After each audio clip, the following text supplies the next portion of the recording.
ஆண்டவராகிய இயேசு கிறிஸ்து நாமத்தில் உங்கள் யாவருக்கும் என்னுடைய அன்பின் வாழ்த்துக்கள்.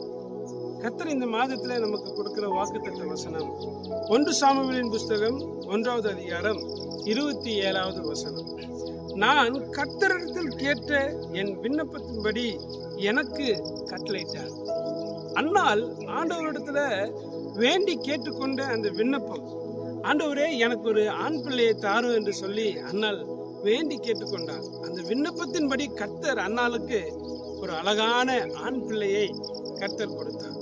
இன்னைக்கு ஆண்டவர் சொல்லுகிறார், இந்த மாதத்துல நீங்கள் வேண்டி கேட்டுக்கொள்ளுகிற எல்லா காரியங்களுக்கும் கர்த்தர் நிச்சயமாய் உங்களுக்கு அந்த விண்ணப்பத்தின்படி உங்களுக்கு அவர் கட்டளையிட அவர் வல்லவராய் இருக்கிறார். உங்களோட விண்ணப்பங்கள் எதுவா இருந்தாலும் சரி, நீங்க தேவனிடத்துல கேட்கிற காரியங்கள் தேவநாம மகிமைக்காக அந்த காரியங்களை தேவ சமூகத்துல கேளுங்க. நிச்சயமாய் கர்த்தர் அந்த காரியங்களை மகிமை உள்ளதாய் ஆசீர்வாதம் உள்ளதாய் உங்க வாழ்க்கையில அவர் மாற்ற வல்லவராய் இருக்கிறார். அன்னாளுடைய வேண்டுதல் சாதாரணமானது அல்ல. பல ஆண்டுகள் அவள் போராடுகிறாள். இந்த ஒரு காரியத்திற்காக அவளுக்கு எல்லா ஆசீர்வாதம் இருக்கு, எல்லா சொத்து சுகம், எல்லா விதமான ஆஸ்திகள் எல்லாம் இருக்கு. ஆனா இது ஒண்ணுதான் அன்னாளுக்கு இல்லாமல் இருந்தது.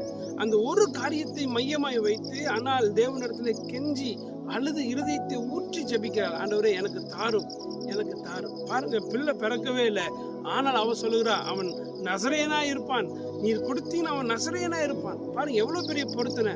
நீங்களும் ஆண்டவர்கிட்ட பொருத்தனையோடு கேளுங்க, ஆண்டவரே என் விண்ணப்பம் நிறைவேறட்டும், நான் நிச்சயமா இந்த காரியங்களை உமக்காக நான் பொருத்தனை செய்கிறேன், என் தேவன் நிச்சயம் என் வாழ்க்கையில பெரிய காரியங்களை செய்வீங்கன்னு சொல்லி தேவ சமூகத்துல கண்ணீரோடு ஒப்பு கொடுத்து ஜெபம் பண்ணி பாருங்களேன். கர்த்தர் இந்த ஆண்டு ஒரு மிகப்பெரிய காரியம், இந்த மாதத்துல ஒரு பெரிய வெற்றியை நீங்க பார்க்கும்படி தேவன் கிருபை செய்வார்.